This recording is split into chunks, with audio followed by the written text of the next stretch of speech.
Otra vez, buenos días a todos.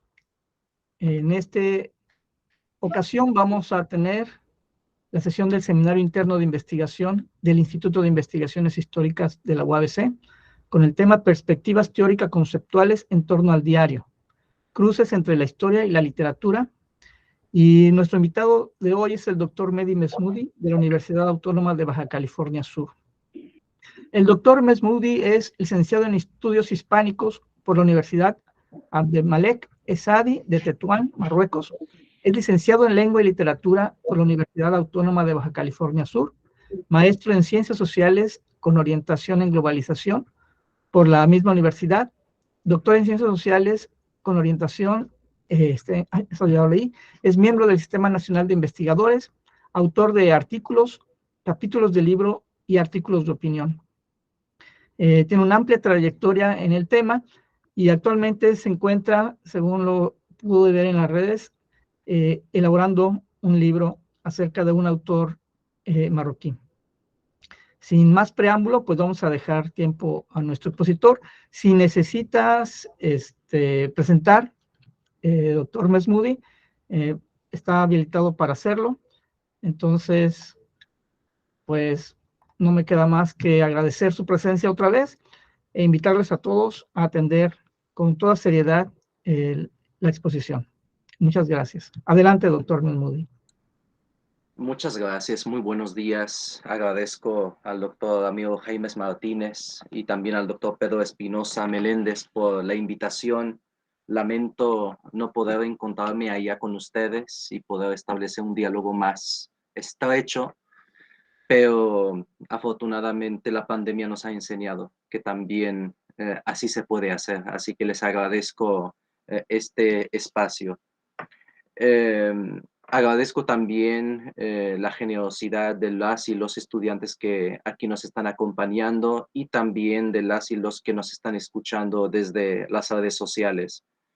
El tema que quería compartir con ustedes pues es el resultado pues, de una serie de ejercicios que he llevado a cabo en los últimos 3, 4 años, a la par que estaba realizando mi tesis doctoral. Y lo comento así porque de esa forma voy a tratar de abordar este tema. Es decir, esta situación, podemos decir, lateral, siempre desde otro lado, y aquello que de alguna forma no formaba parte del guión inicial. Eso es lo que a mí me llama un poco la atención, ¿no? Es decir, esta condición, podemos decir, fantasmagórica, que es ahí donde va surgiendo este tema. Antes de empezar hablando propiamente del diario, es preciso que hagamos un pequeño contexto en el que podemos situar de forma más precisa el diario. Y eso nos lleva al tema de la autobiografía. La autobiografía como este gran campo de estudio que involucra de forma casi inmediata la historia y la literatura. Pero al mismo tiempo la autobiografía está imbricada en un fenómeno muy propio del siglo XIX y tiene que ver con la biografía, ¿no? La biografía como este género moderno que además está ligado con este siglo XIX, un siglo donde vamos viendo el surgimiento de las nuevas naciones. Entonces hay esta suerte de narración en tercera persona en relación con la biografía, pero que algunos teóricos plantean que en realidad tiene una, válgase la redundancia, tiene una biografía más anterior que la del XIX. Algunos la están ubicando en estos escritos de Plutarco. Entonces hay como que un contexto muy particular en el que van apareciendo este tipo de textos. Sin embargo, en el caso de la autobiografía, a diferencia de la biografía, recordemos, es el momento de la modernidad, es el momento donde somos testigos del surgimiento de una nueva forma de concebir, podemos decir, de concebir la vida, de concebir la sociedad. Es el momento donde el sujeto se está tratando de construir con base en los elementos de la Constitución, esta Constitución de los derechos del hombre libre, blanco, propietario, etcétera, etcétera. Se está constituyendo también en relación con el espacio público, el espacio donde se reúnen o donde se van a reunir estos ciudadanos para expresar las ideas nuevas del espacio nuevo, etcétera, etcétera. Entonces, digamos que ese es como que el discurso que hemos estado atestiguando desde la modernidad, ¿no? Donde se concebía la revolución como el triunfo de la razón, como el triunfo también de este individuo desarraigado de las ideas de la religión, la espiritualidad, las supersticiones, los mitos, etcétera, etcétera. En consecuencia, teníamos o creíamos tener un individuo triunfante y victorioso, porque ya iba a ser consciente de su propia individualidad.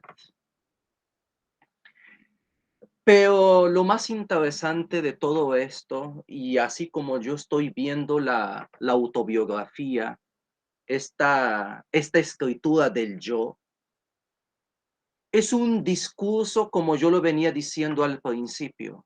Es una escritura, es un discurso que se va llevándose a cabo al margen del discurso oficial de la modernidad, ¿no? Podemos poner el ejemplo de Jean-Jacques Rousseau, ¿no? La forma en la que Jean-Jacques Rousseau escribe es una escritura diferente a, digamos, la escritura predominante en la época, ¿no? Y estoy hablando de dos tipos de géneros de textos. Una podría ser el tratado, la otra podría ser el ensayo. El tratado de raíz alemana o anglosajona y el ensayo de raíz propiamente francesa y luego podríamos decir franco-latina.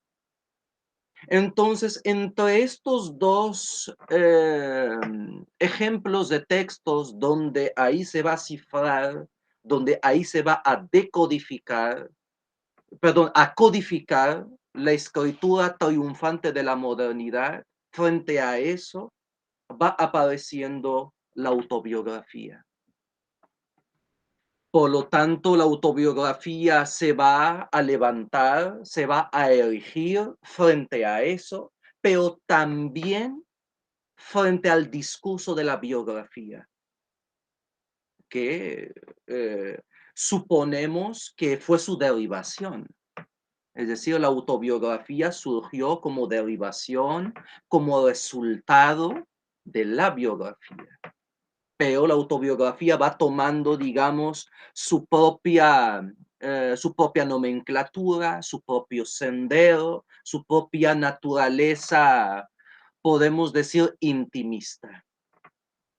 Y es ahí donde, desde la propia palabra, autobiografía, donde la bio, ¿no? Ese morfema del bio está encerrado entre dos instancias, entre el auto, que es el yo, y la grafía. la escritura. Entonces, esta vida que de alguna forma se trata de escribir, se trata de narrar, va a estar en va a estar en ese sótano, en ese cobertizo, en esa región, siempre encerrada entre el yo que escribe, que narra, y entre esta escritura que trata de alguna forma de referirse siempre en estricta fidelidad, si pensamos en el pacto autobiográfico de Philippe Lejeune, con la vida. Es decir, que lo que se trata de contar en esta autobiografía corresponde a la vida, digamos, de este autor. Y es ahí donde nos enfrentamos a una serie, digamos, de problemáticas, ¿no? Porque como habíamos dicho, la autobiografía como género del siglo XIX va a expresar entonces la individualidad propia, la conciencia individual de la burguesía. Y eso es muy interesante. Eso es muy interesante, porque el siglo XIX no solamente es, ahí vamos a ser testigos de la aparición del espacio público, la prensa, los folletos, etcétera, etcétera, sino también el espacio privado, o podríamos decir el espacio íntimo, que no tiene que ver con el espacio cortesano, el de la nobleza y la aristocracia, no, sino el espacio privado íntimo que va a ser como ese excedente del espacio público. Entonces, por eso es que la biografía va a ser un género de lo público, y más cuando se refiere a estos grandes personajes, ¿no? A reyes, individuos ilustres, de alguna forma continuando con esa visión hagiográfica, ejemplarizante, grandilocuente de los grandes personajes. La autobiografía se va a encargar de otras cosas. Sí, por supuesto, va a continuar con esa labor de narrar, digamos, la vida de los grandes personajes, pero, digamos, va a tomar una musculatura escritural diferente, ¿no? Porque en el momento en el que el sujeto habla de sí mismo, el gesto escritural es diferente que en el sujeto que escribe una biografía, ¿no? Porque de forma explícita es la escritura de la vida de un otro, de un tercero. Pero aquí en el caso de la autobiografía es diferente, ¿no? Sino que es la escritura de uno mismo. Entonces, ahí es donde nos enfrentamos a unas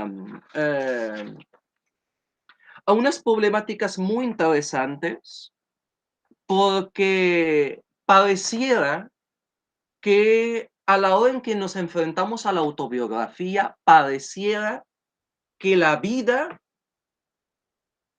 es la que produce la obra. Es decir, lo que uno ha vivido desemboca, hace estallar la escritura. Por lo tanto, la escritura es una fiel referencia eh, que interpela la vida. Y ahí hay dos problemas, ¿no? Ahí hay dos problemas, porque ¿cómo es posible que podamos escribir o narrar una vida cuando la vida no ha concluido? Ese es un problema. Es decir, ¿cuándo podemos admitir que hasta aquí la vida ha terminado? Entonces ahí todavía podemos constatar las reminiscencias de la biografía. Es decir, escribimos y narramos solamente aquello que nos parece que es digno de ser escrito. Entonces todavía hay rastros, hay vestigios, ¿no?, de una idealización de la vida. Y la segunda, hay esta creencia en la correspondencia entre autor y texto. Por lo tanto, hay un principio de referencialidad, tanto en el primer problema como en el segundo.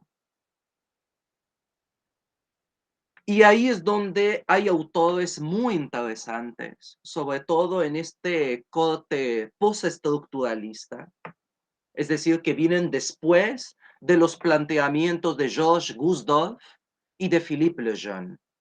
Ahí es donde nosotros podemos ubicar, por ejemplo, a Paul de Man. Ahí es donde podemos encontrar también incluso a Maurice Blanchot.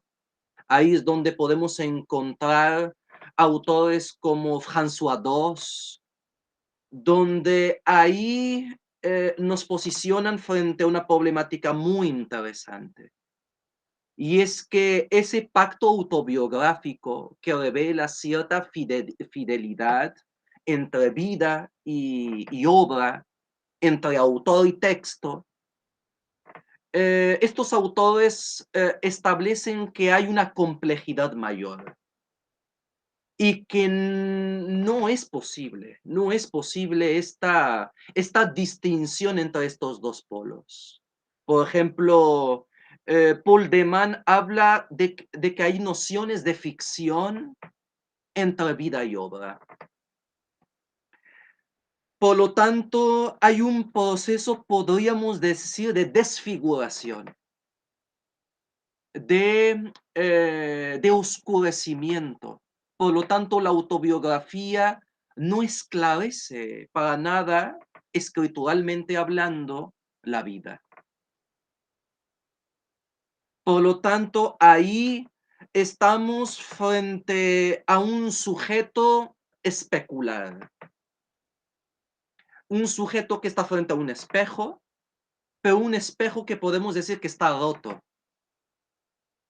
Entonces, el reflejo que tenemos de este sujeto es un sujeto totalmente en ruinas. Por lo tanto, la escritura en ningún momento va a pretender recomponer esos fragmentos. Entonces, desde esta posición, la autobiografía se asume como una escritura fragmentaria, ¿no? Es decir, la noción de autobiografía después del pacto autobiográfico. Es decir, después de darnos cuenta de que el pacto autobiográfico planteado por Lejeune no es posible. Por lo tanto, no es la vida la que produce la autobiografía, sino que es al revés. Es la autobiografía la que produce la vida. Y eso presenta unos planteamientos radicales y muy serios, porque ya no podemos asumir la noción de escritura como recomposición del mundo, recomposición de la vida, que además contenga a este sujeto, a este individuo.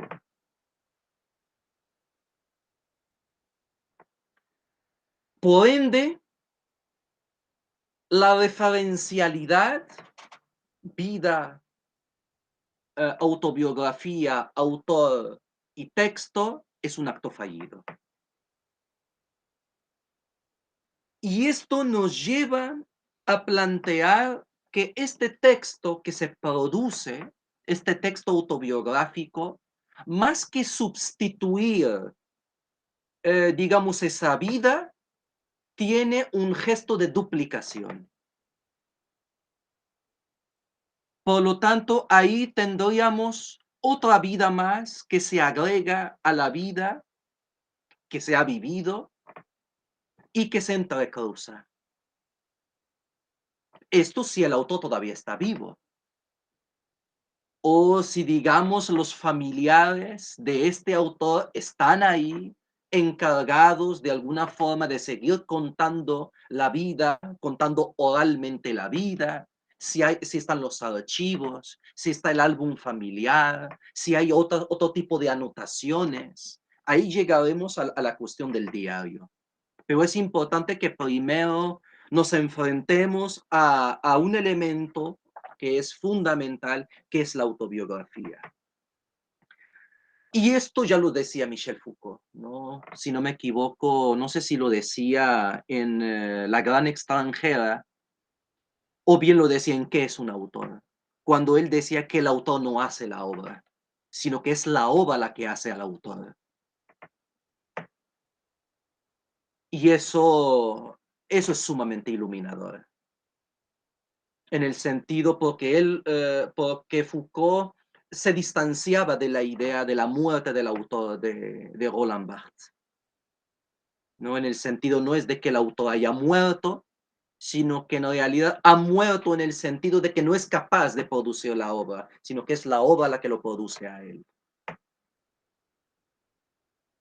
Por lo tanto, aquí habría que establecer que la autobiografía asume la imposibilidad de conocer objetivamente un pasado.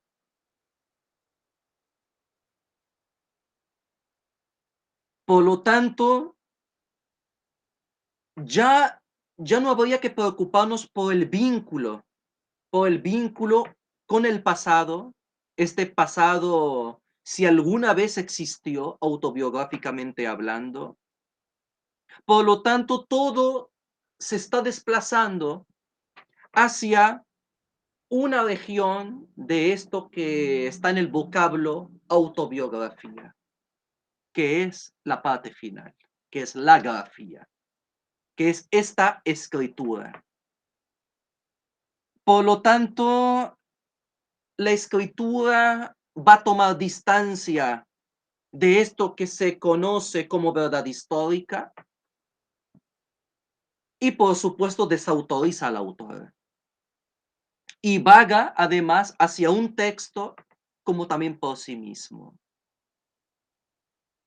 Llegado a este terreno, nos enfrentamos a una autobiografía como un drama entre vida y escritura. Por lo tanto, es una tipología escritural fronteriza que atraviesa varios géneros literarios. Y ahí habría que considerar que la autobiografía no es un estado que se asume. Es decir, el autor autobiográfico, en el momento en el que incursiona en este texto que está escribiendo, no tiene para nada claro lo que está escribiendo. Y es ahí donde la autobiografía no es un estado que se asume, sino que es una promesa que se posterga. Es algo que se busca. Es algo que se está tratando de tejer. Y en el momento en el que se está tejiendo, es una esperanza que se diluye. Conforme va avanzando la autobiografía, el autor es consciente de que no es posible. No es posible llegar a sí mismo porque cada vez que avanza se aleja de sí mismo. Hay un olvido de sí y no recuerda ni siquiera el lugar desde donde ha partido. Por lo tanto, la escritura asume otra cosa que aquello que se pretendía desde un inicio. Y es ahí donde la autobiografía, desde mi punto de vista, es ese ejercicio escritural que se establece entre dos. Entre el ser que vive y el ser que escribe. Por lo tanto, nos enfrentamos a un duelo fratricida. Este hermano místico al que se refería Gérard de Nerval en Aurelia. Este je suis un autre, soy un otro de Rimbaud. Por ende, ahí la autobiografía, para ir pasando al diario, entonces si la autobiografía, la problemática de la autobiografía reside en la escritura, esta escritura entre dos, ¿acaso entonces la autobiografía no es la biografía de un fantasma? Por ende, la autobiografía es una labor imposible. Y esto me lleva ya a ir entrando poco a poco a la labor del diario. Pero antes de llegar al diario, es interesante cómo a través de este ejemplo, de este modelo o de este signo vital de la propia escritura, de la autobiografía como acto fallido, como la imposibilidad misma de la autobiografía, en el sentido de que la escritura escribe lo que borra y borra lo que escribe. Porque la escritura autobiográfica no es una escritura que avanza. Es decir, no avanza de un punto a otro. Por lo tanto, rompe con esa visión escatológica de la historia, el inicio y el fin. Sino que en realidad estos dos elementos, es decir, el escribir y el borrar, no son entonces dos actos simultáneos, sino que se entrecruzan constantemente. Por ende, la escritura autobiográfica pugna por ese lugar fronterizo, en esa fatalidad humana, recordando esta cuestión del drama, este drama, este duelo, tanto como alguien que muere, pero duelo como lucha entre dos hermanos, la imposibilidad de recuperar ese tiempo perdido.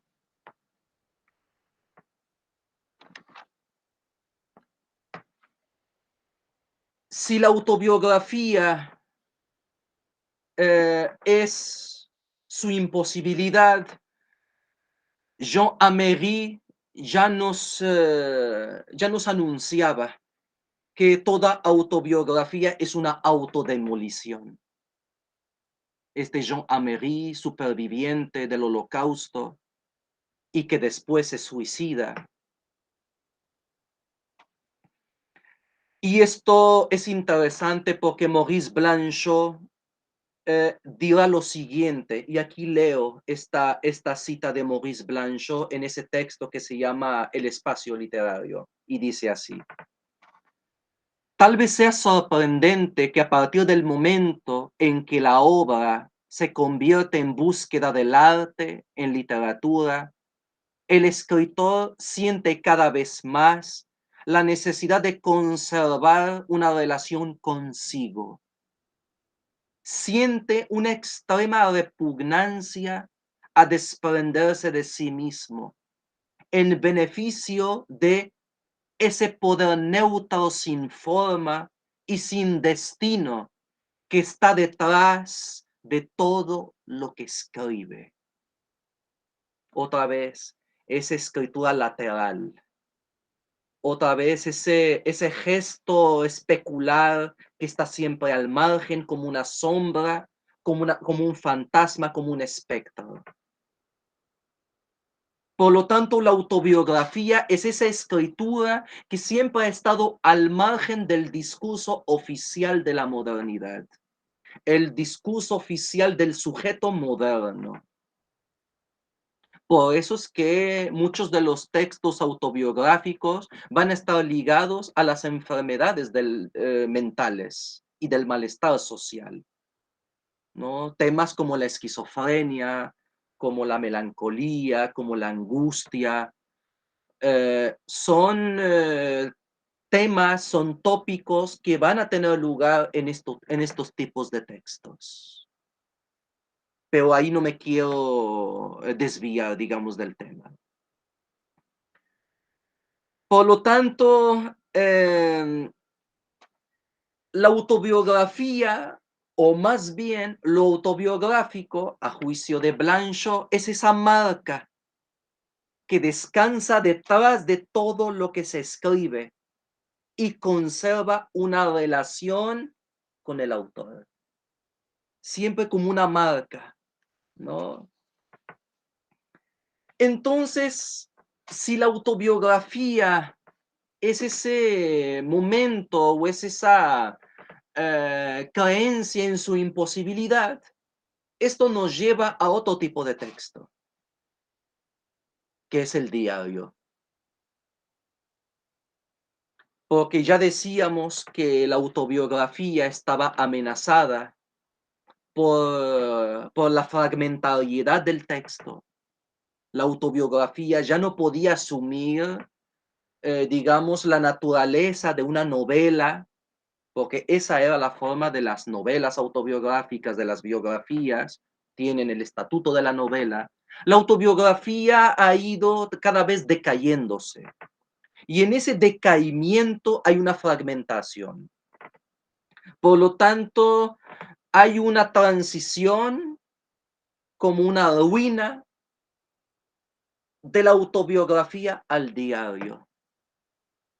Y donde los diarios cada vez, lo interesante de los diarios es que ningún diario se parece a otro diario.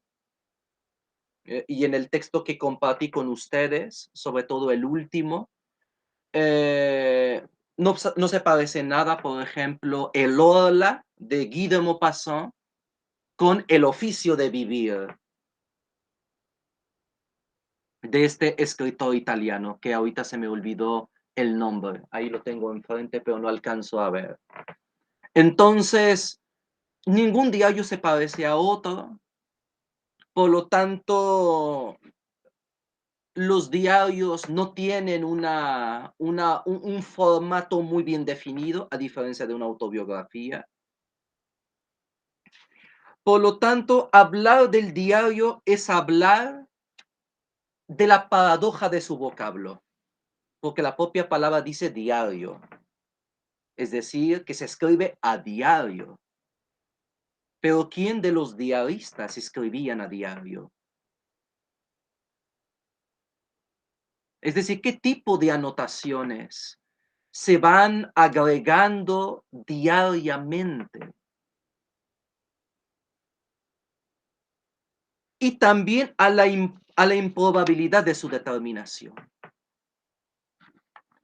La fragmentación, el carácter instantáneo del diario, habla de algo que ya algunos historiadores, por ejemplo, de la microhistoria, nos han indicado el concepto de migaja, ¿no? El concepto de esas partículas, otra vez esos pedazos de vidrio de ese espejo roto, cómo tratar, digamos, no de recomponer, no, tratar, digamos, de anotar encima de esos pedazos rotos que están en el piso.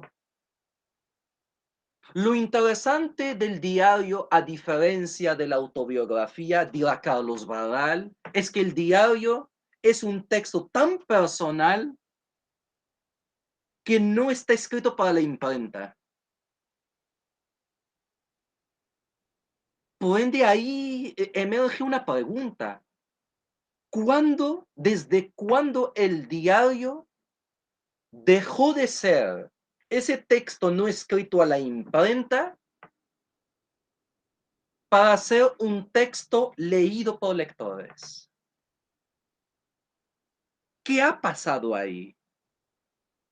¿Cuándo, digamos, ha cambiado ese pensamiento, esa sensación en los autores de que los diarios sí iban o van a ser textos leídos por los lectores?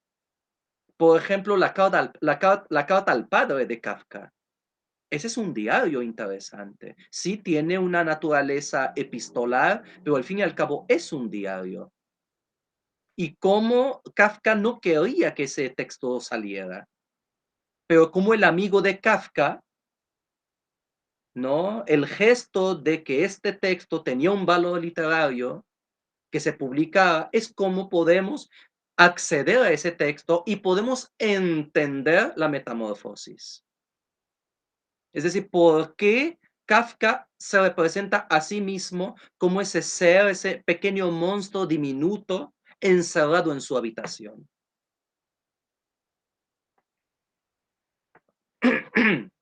Por lo tanto,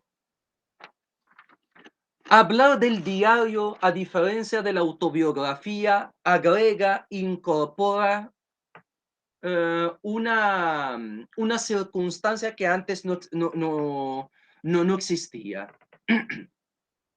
y tiene que ver con el cuidado del manuscrito.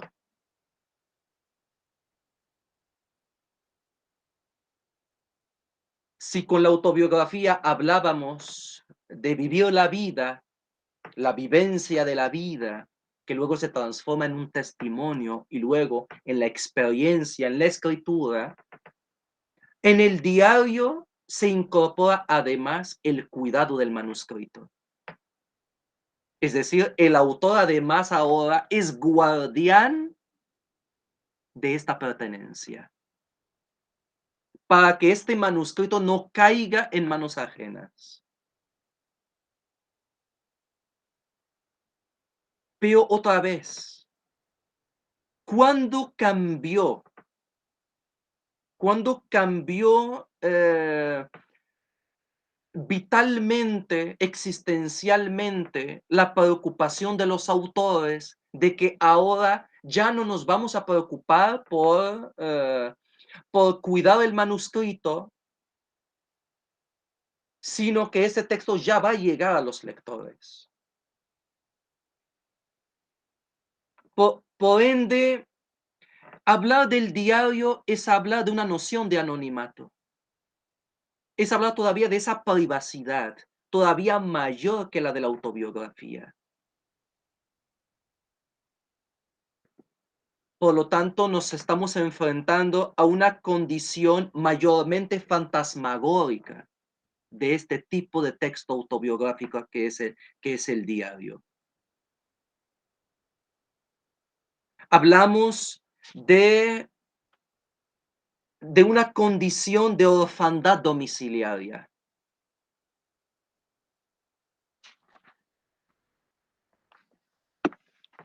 Y es ahí donde no solamente es imposible hablar del pacto autobiográfico, sino que aquí pasamos a lo que Manuel Alberca llama el pacto ambiguo. Estamos hablando prácticamente de más de 30 años después. Manuel Alberca habla de que tenemos que transitar del pacto autobiográfico que asumía la fidelidad, la correspondencia de la vida con la escritura, el autor con el texto, a un pacto ambiguo, donde, donde el diario o donde lo autobiográfico es es toda una incógnita. No voy a llegar al debate que existe hoy en día sobre la autoficción. Eso a mí ahorita en lo particular no me interesaría, sino más bien el preguntarnos sobre la naturaleza del diario, sobre el tipo de preguntas que como historiadores o como literatos o incluso como antropólogos podemos hacerle al diario. Es decir, ¿qué tipo de relaciones habría que establecer con el diario?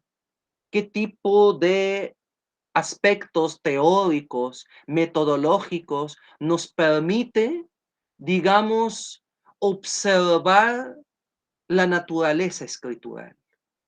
¿Cómo se despliega la escritura? Una escritura que cada vez entiende menos de géneros literarios, que cada vez difumina los límites genéricos y que nos lleva a ese texto de este sociólogo alemán que habla de la forma escritura. La escritura por encima de todas las cosas.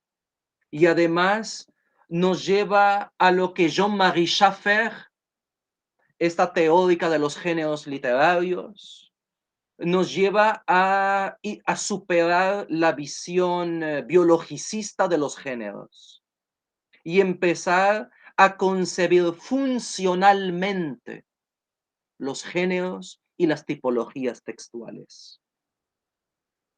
Por lo tanto, el diario es un misterio incluso para el que lo escribe. Imagínense para aquellos que lo estamos leyendo. Y me gustaría destinar estos últimos 5 minutos entonces a 2 autores que tratan, digamos, de concebir el diario. Es decir, si el diario es la prueba fehaciente de la imposibilidad de la autobiografía, es un espacio fragmentario donde diferentes autores de diferentes maneras tratan de registrar no la vida, sino algunos momentos, como en el caso, por ejemplo, de Guy de Maupassant, El Orla, o como por ejemplo el diario de Mohamed Shukri, que son 2 semanas. Entonces ya no es, el diario ya no persigue, digamos, la totalización, sino que se dirige a esta noción de fragmento. Y no solamente registra la noción de fragmento, sino que también la propia mirada es fragmentaria. Entonces, eso nos lleva definitivamente a lo que Beatrice Didier, y eso a mí cuando yo estaba por terminar este texto, eso para mí fue una revelación. Y Beatrice Didier relaciona o describe el diario como una especie de un excedente. ¿Qué quiere decir que es un excedente?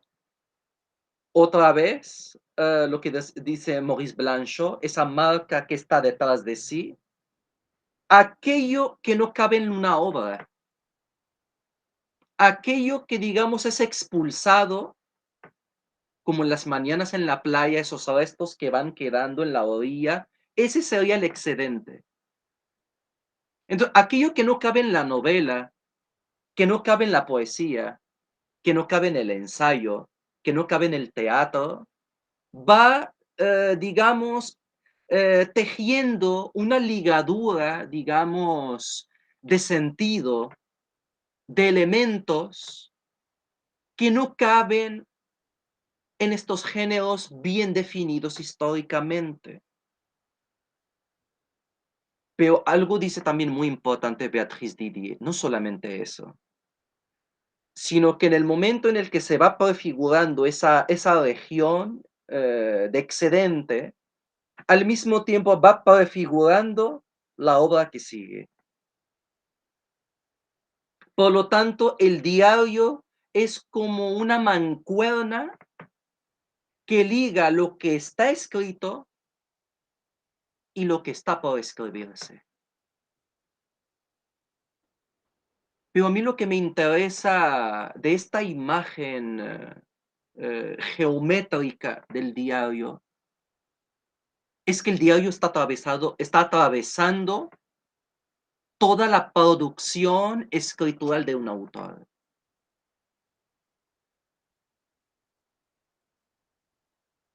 Y que además dificulta, digamos, que forme parte de un texto, de una obra, de un libro. Porque si es un excedente del teatro, de la novela, de la poesía, de la crónica, entonces estamos frente a una taxonomía bien irregular que exige de nosotros una sensibilidad peculiar para domesticarla de alguna forma y que vaya adquiriendo un discurso bien definido. Y esto a mí me lleva a una pregunta con la que a mí me gustaría concluir esta charla. Si el diario es la huella, es la marca de la imposibilidad de la autobiografía y al mismo tiempo es el lugar de la rebeldía misma de la escritura, de esta escritura, como dirá Foucault, que no se calla nunca. Esta escritura indomable, esta escritura sádica, muy propia del Marqués de Sade. ¿Cómo es posible hoy en día, en este siglo XXI, año 2023, cómo enfrentarnos a este tipo de escritura, y hablo de escritura en general, para de alguna forma producir textos como una tesis, en que la tesis tiene que ser el registro de alguna forma de planteamientos claramente teóricos, metodológicos, intelectuales, donde el que escribe tiene que impedir que esta mismidad arribe a este texto y termine por hacer un caos este texto. Y esto habría que tomar muchas medidas desde la academia, de discutir estos aspectos y cómo este tipo de artificios, de artefactos, que aparentemente no tienen un estatus científico como la autobiografía, como el diario, puede ayudarnos a enfrentarnos, desde mi punto de vista, con un mayor escepticismo, con una mayor cautela, pero también con esta clara idea de que la historia, la escritura de la historia, necesita de la literatura, necesita de los planteamientos que proceden desde los estudios literarios para tratar de responder a muchos de los desafíos que enfrentamos como académicos. Y la otra parte es que no es posible sin asumir la interdisciplinariedad. No solamente entre las humanidades, sino, por ejemplo, no sé, estoy pensando en las palabras y las cosas de Foucault. Cuando, por ejemplo, habla de cómo los biólogos escriben sus historias de biología. El uso de las metáforas que expresan esa dificultad de poder acceder a la realidad, etcétera, etcétera. Entonces, esto era a grandes rasgos, colegas, lo que quería compartir con ustedes, más bien de compartir con ustedes estos diferentes dilemas a los que me estoy enfrentando y que cada vez que exploro todavía más estos aspectos, revelan más formas para enfrentarnos a estas problemáticas. Y por eso para mí Mohamed Shukri, este escritor mediterráneo de origen marroquí, a mí me ha guiado en tratar de comprender su propuesta autobiográfica, su propuesta diarística y cómo eso nos puede ayudar a relacionarnos con un problema al que estamos enfrentando todos los días, que es la escritura. y muchas gracias, muy amables.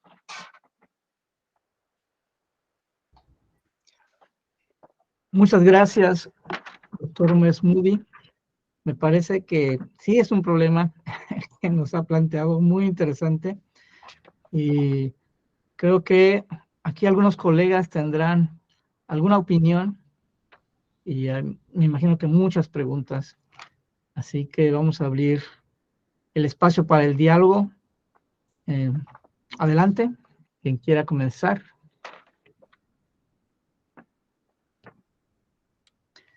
¿Quién levantó la mano?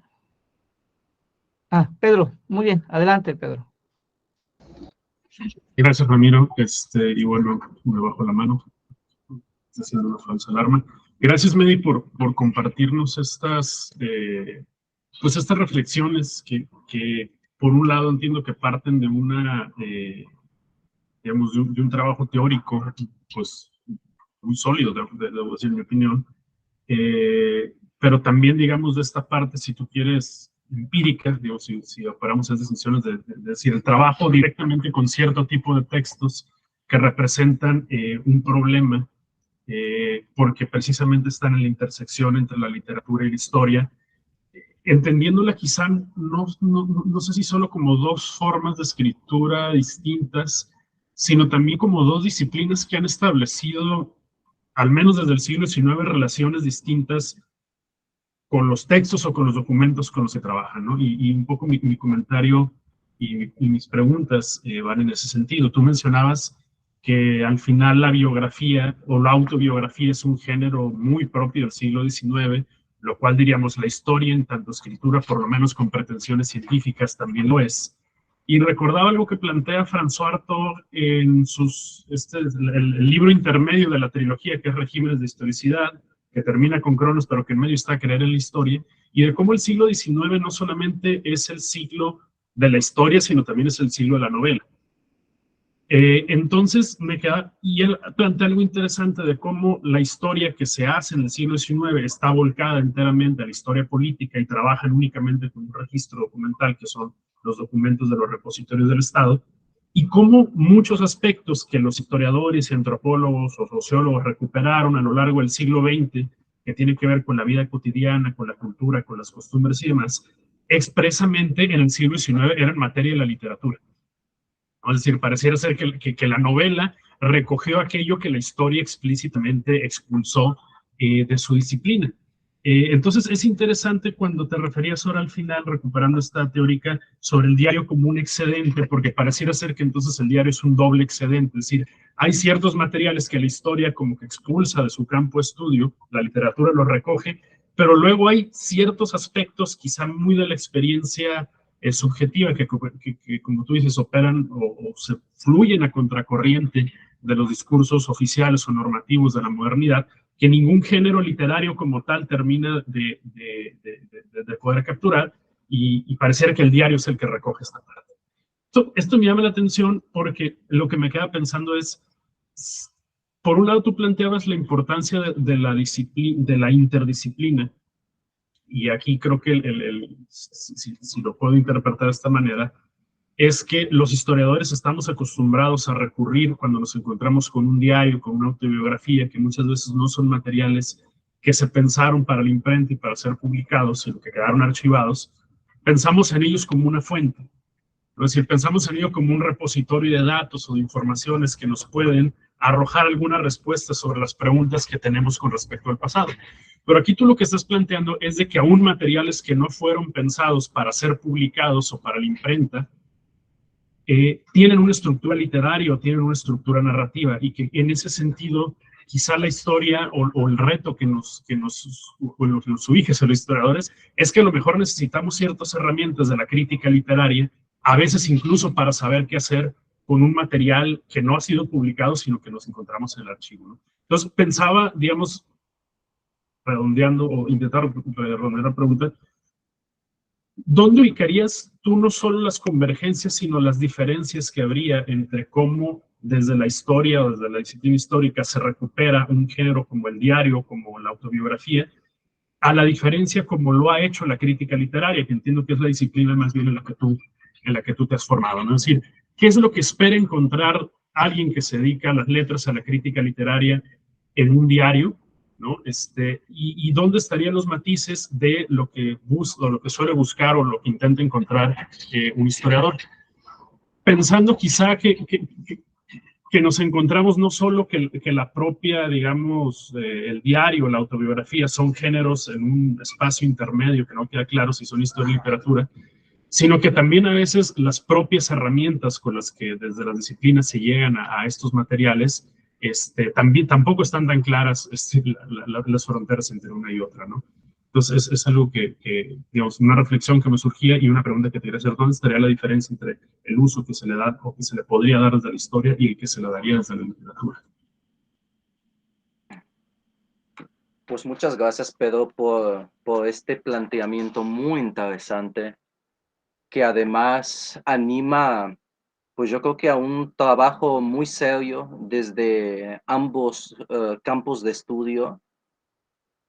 Solamente esta pregunta vislumbra para mí un rico campo de trabajo. Voy a poner un ejemplo muy concreto de un diario, y hablo del último día de un condenado a muerte, de Víctor Hugo, 1829. Dialogando con los literatos, con los críticos literarios, todos de alguna forma ensalzan la obra de Víctor Hugo en 2 o 3 libros, ¿no? Los Miserables, ¿no?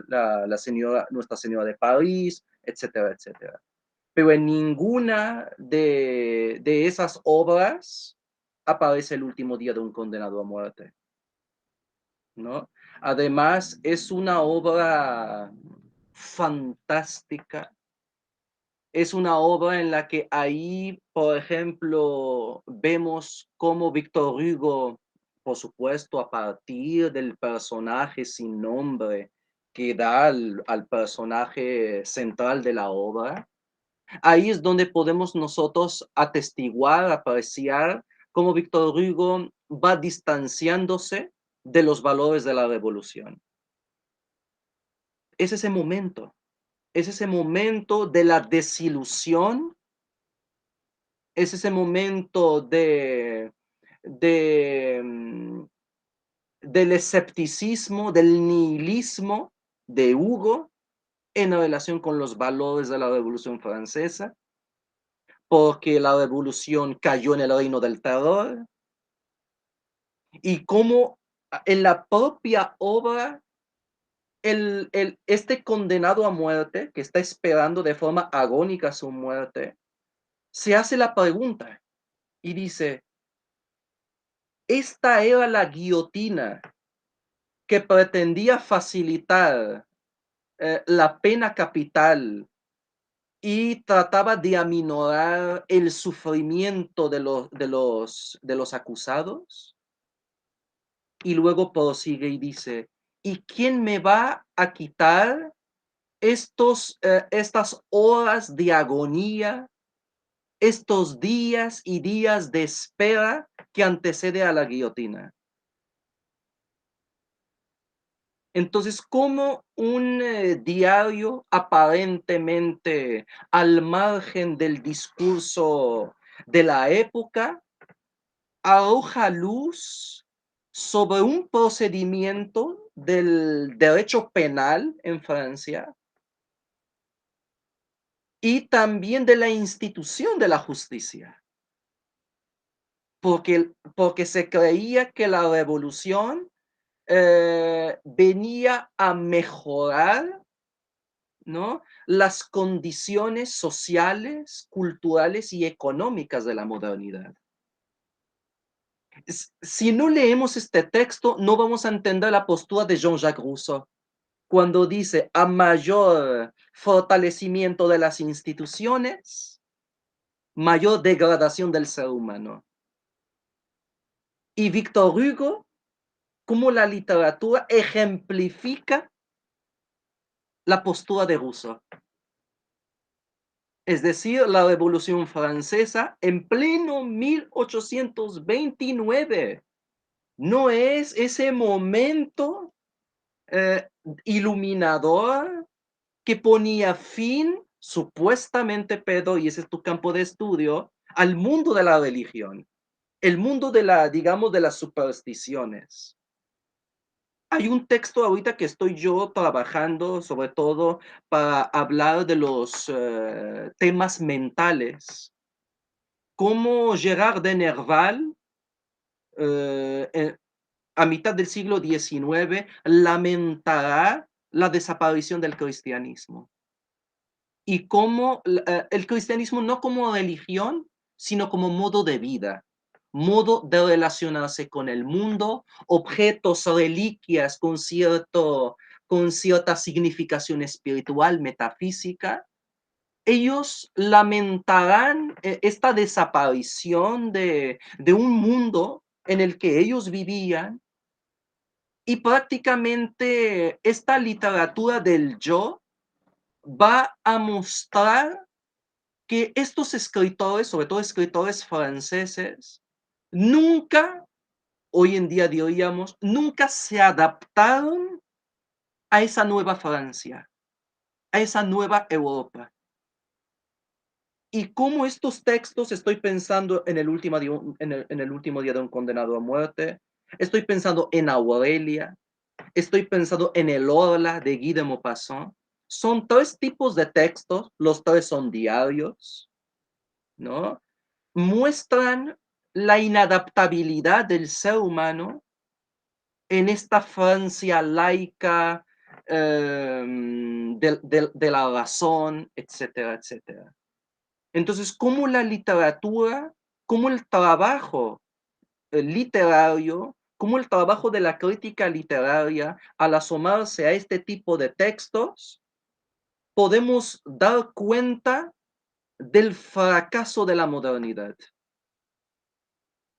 En pleno siglo XIX. No necesitamos hasta llegar a este... No, desde el siglo XIX.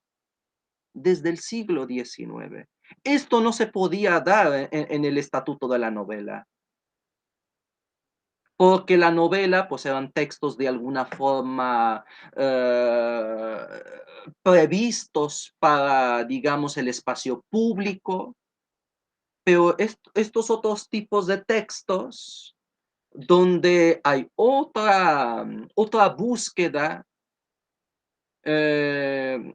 Aquí ya estamos entrando en el dominio de lo testimonial, esa escritura en crudo, muestra cosas que no se podían decir en otro tipo de textos más conformados, más maduros, etcétera, etcétera.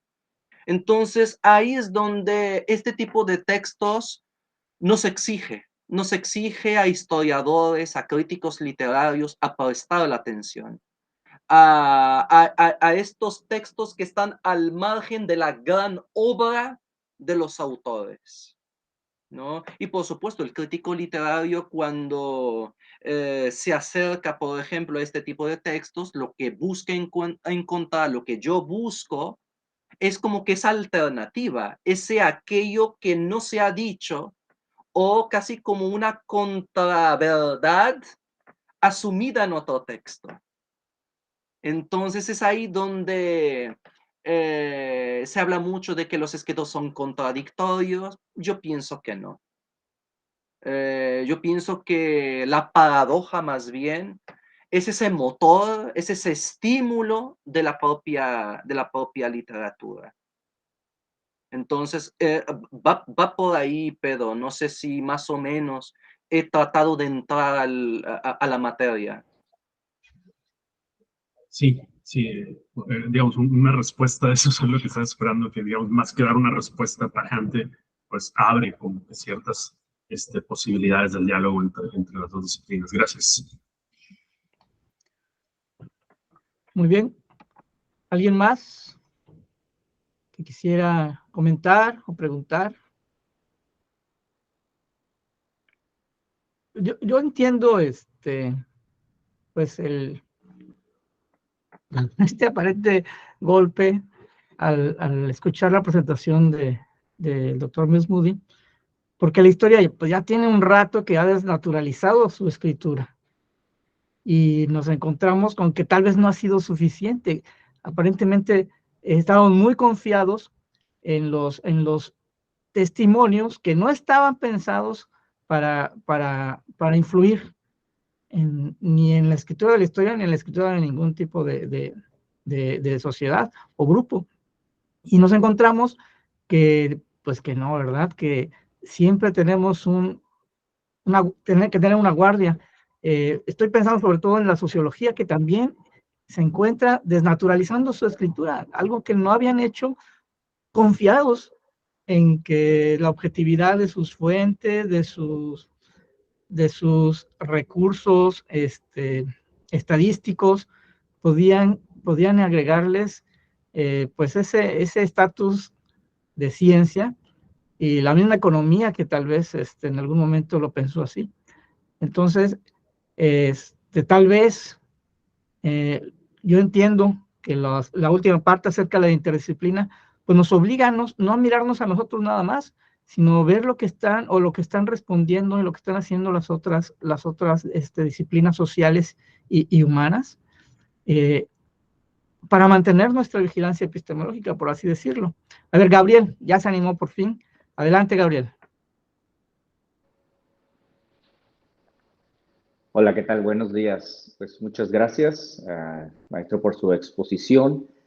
Mi interés relacionado también con mi tema de investigación, que estoy en el posgrado, tiene que ver con los diarios de viajeros o los diarios de viajes en el siglo XVIII, bueno, segunda mitad del XVIII, primera mitad del siglo XIX. Y justamente leyendo distintos textos al respecto, pues muchos caen en este análisis postestructuralista, con obviamente sesgos de Michel de Foucault, y nos queda la impresión a los lectores de estos diarios de que no hay realmente un acceso, bueno, voy a utilizar esta palabra, ¿no? Pero a la realidad que están describiendo estos viajeros, al paisaje descrito o a los anotaciones etnográficas que realizan de los grupos étnicos que van visitando. Y a mí me gustaría saber si en su opinión existe alguna salida a este aparente, pues, como insuficiencia de llegar a esta realidad descrita, y que habría que conformarnos o limitarnos al análisis literario de los textos. Entonces, esa es básicamente mi pregunta, si hay alguna manera de acceder a esta realidad descritas por ellos, teniendo, obviamente no tendremos nunca una certeza total, pero por lo menos ciertos indicios o ciertas, no sé, atisbos o asomarnos, aunque sea a esta realidad plantada por ellos en la materialidad que estamos buscando desde la historia. Muy buena pregunta, Gabriel. De hecho, creo que nos conocimos ahí por allá del mes de noviembre, ¿no? Estuve escuchando tu trabajo, muy interesante. Desde ahí ya, pues yo creo que estamos de enhorabuena que haya trabajos que cada vez se estén atreviendo a abrirse a este otro tipo de trabajos. Porque efectivamente, si el 19 decíamos es la novela, ¿no? El estatuto de la historia, en nuestro caso sería pues las crónicas de viaje. En el caso americano sería ese tipo, es decir, nuestra novela pues sería las crónicas de viaje. Entonces ahí ya nos prefigura un escenario totalmente diferente. Hay una discusión muy seria hoy en día sobre esta noción de realidad, en el sentido de que toda realidad es construida, pero no hay que considerarla en el sentido de que es construida y de que no existe, por lo tanto, la forma en la que se pueda estudiar. Es construida en el sentido de que hay un proceso de codificación. Hay un proceso de codificación, de mitificación, de metaforización, que habla de toda una trama en la cual se desarrolla esta realidad. Es decir, la realidad no está ahí, digamos, expulsada de forma desnuda, cruda, y uno da con ella porque tiene la herramienta del lenguaje o de la comunicación. No, no es así.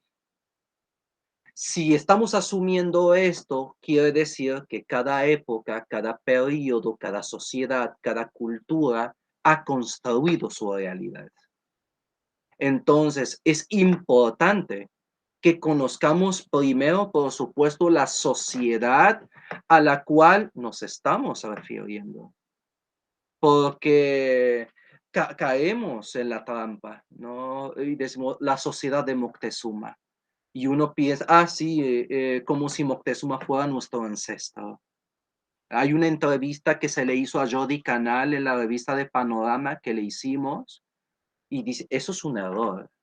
Es decir, prefigurar un principio de continuidad, desde ahí ya estamos ante un problema.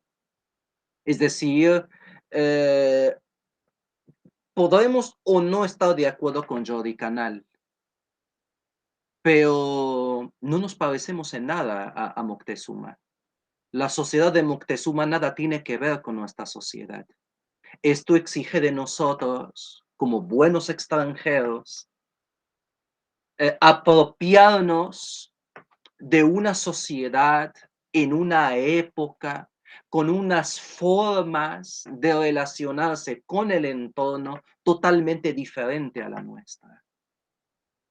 Ya de por sí, hablar, por ejemplo, creo que en el estudio de las religiones hay un concepto muy interesante, creo que es el de religiosidad. O sea, una cosa es la religión, otra cosa es la religiosidad. La forma en la que se vive la religión y además, en el caso de la sociedad de Moctezuma, no es una sociedad cristiana, católica, monoteísta. Desde ahí ya estamos frente a un problema mayor. Entonces, ¿cómo enfrentarnos a esta realidad? Una realidad, insisto, diferentemente construida y que además está en un momento donde los españoles están arribando. Entonces, ahí estamos frente a un momento, a un periodo histórico escindido, o al menos que está en escisión. Y pongo ese ejemplo, digamos, ¿no? O pongamos el ejemplo del siglo de Frida Kahlo. Digamos, es más cercana a nosotros. Pero también asumir que la sociedad mexicana de Frida Kahlo es la misma que la nuestra o que se parece a la nuestra, no sé, hablar de niveles de alfabetización de esos años a los años actuales es totalmente diferente. Entonces yo creo que este tipo de trabajos, este tipo de textos, como los diarios de viajes, como las crónicas de viaje, son también textos muy valiosos y con un valor histórico que no hay que demeritar. Y tampoco hay que subestimar. O sea, es decir, no son textos marginales. Es que como han estado al margen, entonces la visión es marginal. No. Pero también tampoco estoy diciendo que sean textos centrales, sino simplemente tratar de entender, por ejemplo, por qué Kafka no quería publicar esa carta al padre. Por lo tanto, el lector que, digamos, estaba predestinado era su padre. Era su padre. Porque Kafka quería que su padre entendiera o sintiera en su piel lo que él sentía como hijo. Por lo tanto, sin esa carta, sin ese texto autobiográfico, sin ese diario, es diferente tratar de comprender la metamorfosis. Y además, la metamorfosis junto con la carta al padre ya asume un valor testimonial. Ya la metamorfosis ya no la vemos como un texto ficticio. Sí es ficticio porque es literatura, pero no deja de ser un documento que tiene un valor de testimonio. Uno desde un valor propiamente histórico, epistolar, que es la carta al padre, otro con un valor más literario, más estético, si lo quieren, que es la metamorfosis. Pero ambos textos tratan de referirse a lo mismo, es decir, tratan de abordar un mismo síntoma, un mismo estado, una misma realidad, que es el estado de ánimo de Franz Kafka. Entonces aquí podemos ver cómo una realidad puede ser construida, digamos, desde diferentes discursos.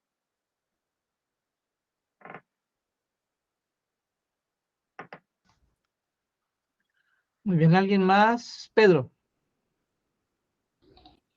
Bueno, aquí dando lata otra vez, porque en el diálogo que tenían ahora Gabriel y me vino a la mente algo que creo que en las últimas décadas, digamos, así como a la historiografía, y digamos, ahorita con trabajos como lo que nos expone Medi, nos puede caer un poco un balde de agua fría en términos de decir, no solo la escritura histórica tiene una dimensión literaria, sino los textos con los que los historiadores trabajamos también la tienen, y por lo tanto no habría que asumir, digamos, una referencialidad estricta entre ellos y la realidad, lo cual no significa que no exista tal referencialidad, sino que no se da en términos de reflejo. Pensaba que también en los últimos años ha aparecido dentro del ámbito de la literatura, pienso en la novela de no ficción, y pienso en autores como Emmanuel Carrer, donde la novela de no ficción se cruza además con la autobiografía y hasta tiene ciertos elementos similares al diario. Entonces pensaba que quizá, digamos, como que un momento en el cual se asumía que la literatura era igual a ficción y por lo tanto si la historia tiene una dimensión literaria, entonces la historia por lo tanto trabaja con ficciones y tiene una dimensión que es ficción, y de ahí se deriva esto que plantea ahora Gabriel, de bueno, pues entonces cuando estudiamos incluso textos antiguos no estamos viendo ante referentes a la realidad, sino estamos únicamente ante ficciones, y el historiador terminaría convirtiéndose en una especie de crítico literario de textos antiguos, ¿no? Pero luego está esta otra parte de que, bueno, es que no toda la literatura, no solo actualmente, sino históricamente no ha sido ficción. Y creo que la literatura de viajes es un ejemplo de la literatura de no ficción. Entonces, aquí mi pregunta es, ¿cómo desde el ámbito, digamos, de los estudios literarios, de las letras y de la crítica literaria, se ha lidiado, se está lidiando con la literatura de no ficción? No, Y sin creo duda. que el diario sería un ejemplo de eso, ¿no? Exacto. No, el ejemplo del diario, hay algo que ahorita, en lo que ahorita todavía estoy pensando si me meto o no, porque como me fui por la parte autobiográfica a trabajar estos diarios, sobre todo para tratar de identificar este nacimiento de las primeras instituciones, como por ejemplo la cárcel, el hospital psiquiátrico, ¿no? Los sanatorios, los tubercularios. El caso del dietario, ¿no? Que es otra naturaleza de diario, es un ejemplo de mezcla entre diario y dietario, y es muy interesante. Hay, por ejemplo, de Vilas Matas, ese dietario es fantástico, ¿no? Es fantástico, donde un dietario, ahí puedes encontrar desde recetas de cocina, de ahí viene el dietario, hasta recomendaciones editoriales, hasta cosas que normalmente ya no tiene lugar en una autobiografía, cosas de diarios, cosas de cartas. Es un ejemplo, es como un álbum zoológico que contiene todo tipo de fauna. Y además incluso de seres extraordinarios que sabemos que no existen y que tienen lugar en el dietario. Por lo tanto, hay como que esta expansión desde mi punto de vista en el ámbito de la autobiografía de la región de la ficción, ¿no? Pero la ficción configurada desde una base, podemos decir, documental, testimonial y con un valor histórico, ¿no?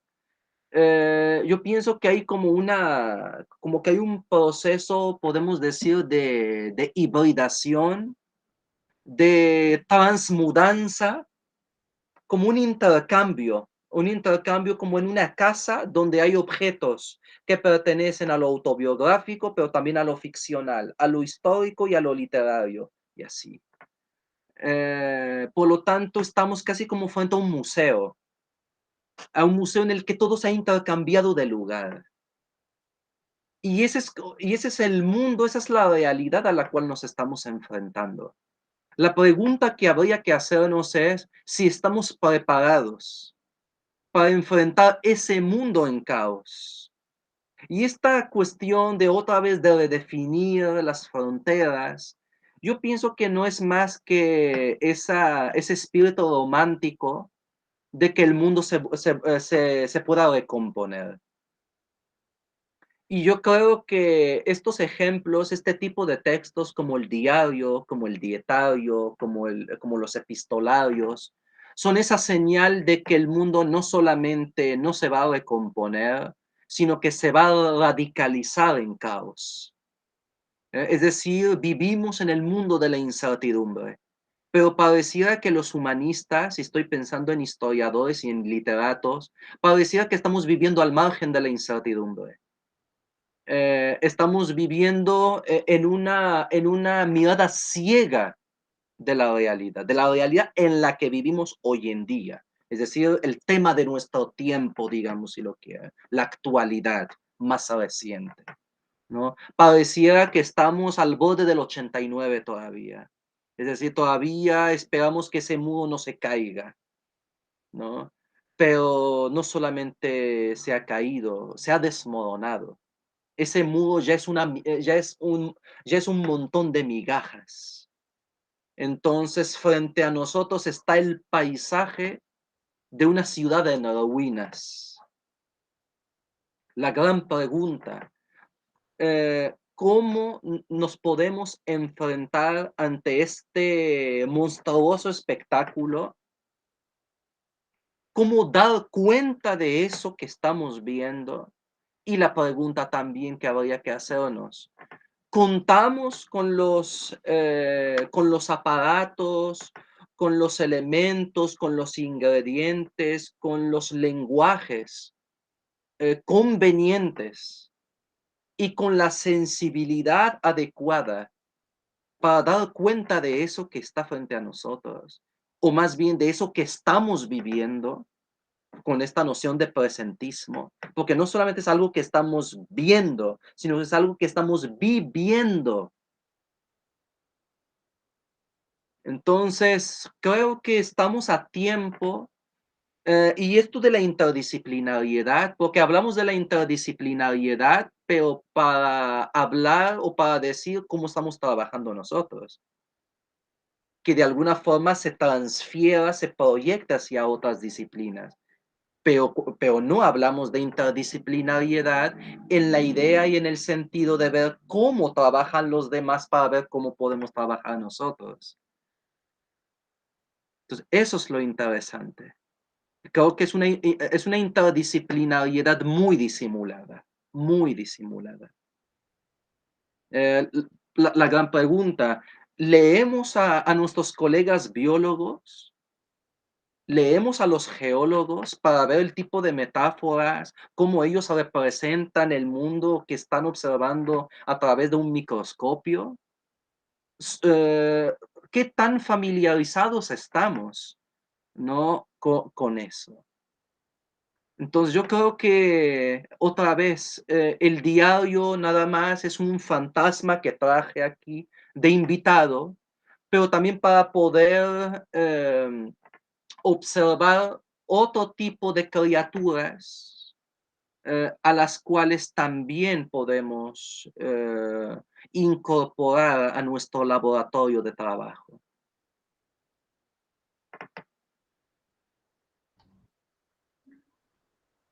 ¿Alguna pregunta o comentario de nuestro público?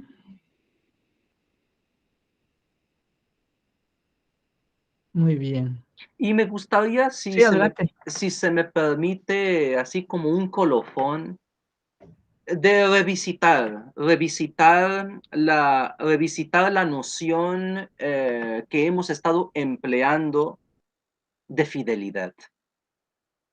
Esto que hemos llamado fidelidad o correspondencia, que además nos lleva a un momento histórico de la civilización occidental, que es la figura de Lutero. Es decir, hay una noción, la noción de fidelidad que también se plantea en los estudios de la traducción. Hay una obsesión de varias colegas de que el texto traducido tiene que ser fiel, digamos, al texto original. Y yo me quedo preguntando, pero solamente el que ha traducido es consciente de ese texto original, ¿no? Incluso el propio Cervantes en el Quijote se ríe. Se ríe cuando el autor de los Cartapacios le invita a este traductor, que además es un morisco aljamiado, es un árabe, es decir, es un árabe, teniendo en cuenta que en el siglo XVI hablar de un moro es hablar de un individuo bajo sospecha, ¿no? Bajo sospecha de creencia, de ideas que nada tenían que ver con el cristianismo, con el catolicismo. Entonces, ¿cómo es posible que el narrador invite ni nada más ni nada menos que a un infiel que traduzca los cartapacios hallados en Alcalá de Henares, en Alcalá de Toledo? Y cómo, en este caso, vamos a decir Cervantes, que no sabe leer, digamos, en aljamiado, y le pregunta al traductor que le muestre dónde se han hecho la labor de traducción, para verificar Cervantes que se haya procedido con fidelidad. Y habría que agregar, y con lealtad.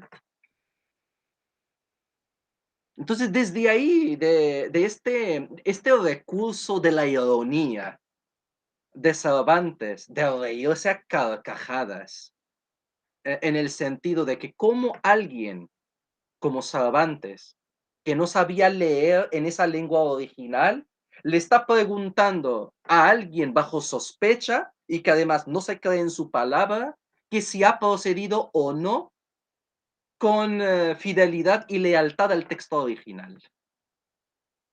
¿Cómo creer en alguien? Por lo tanto, se ríe de este procedimiento de la traducción, pero también se ríe de un procedimiento muy interesante de la época, que es el interrogatorio de la Inquisición. Es decir, te digo lo que quieres que escuches, nomás párale porque estoy sufriendo. Te digo todo lo que tú quieras que yo diga. Entonces, esta fidelidad con esta noción de realidad, desde el siglo XVI ya estamos frente a un problema. Entonces, si nos trasladamos, como planteaba Pedro, al siglo XIX, donde la disciplina, sobre todo de la historia, que tiene que establecerse mediante este procedimiento de la fidelidad, verdad objetiva si lo queremos, y comprobación, nos vamos a encontrar que en realidad ahí no había nada de eso. Es decir, nada más se ha establecido, o sea, tratado de trazar un marco en el que solamente el discurso histórico podía ser posible. Ahí veremos también las novelas realistas, las novelas de Balzac, las novelas de Flaubert. Pero como un discípulo de Flaubert como Guy de Maupassant, estalla el formato. Estalla el formato. Entonces, también hay que revisitar, tenemos que problematizar eso de la fidelidad, eso del Magister Dicit. Eso solamente ayuda para la escuela, ¿no? Para el establecimiento de una escuela. Pero, ¿cómo establecer o fijar la continuidad de una escuela cuando trabajamos con discursos? Ahí ya estamos frente a un dilema que también hay que poner sobre la mesa. Es decir, ¿qué era entonces aquello que se llamaba fidelidad? ¿Qué era en el fondo? ¿Era fidelidad o era otra cosa?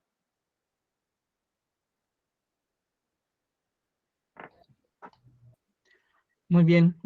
El colofón, igual que el resto de la exposición, también plantea problemas muy serios que tenemos que contemplar. Yo te agradezco mucho, doctor Mehdi Mesmoudi, por el tiempo que ha tomado para presentarnos su trabajo. Me parece que va a ser útil para algunos tesistas y investigadores que estamos trabajando bueno, todos estamos trabajando con nuestras narrativas y con testimonios que debemos criticar, ¿no? Pero la crítica tiene que contemplar también la dimensión que usted nos acaba de explicar. Muchas gracias al doctor Mesmoudi, a Pedro, que lo invitó. Y les invitamos a todos a nuestra siguiente sesión, que va a ser en abril, el 21 de abril, me parece.